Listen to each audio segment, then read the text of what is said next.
5 polítiques a l'esquerra del PSOE i 5 polítiques entorn una figura.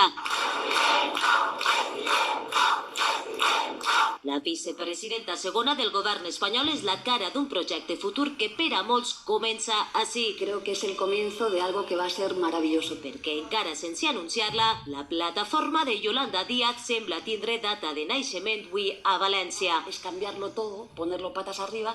Y yo sí, Carolina, digo,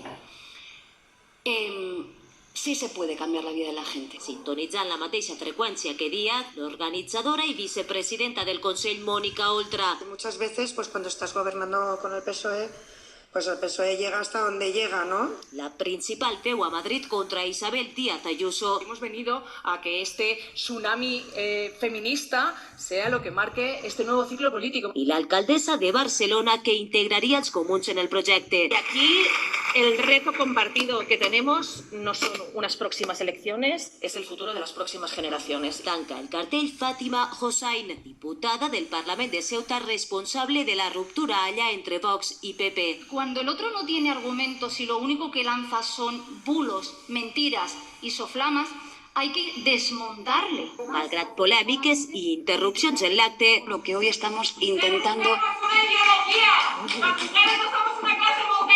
juntes abanderen el projecte altres polítiques, el d'elles i les seues idees. Lideratges femenins que marquen l'inici d'una nova era política.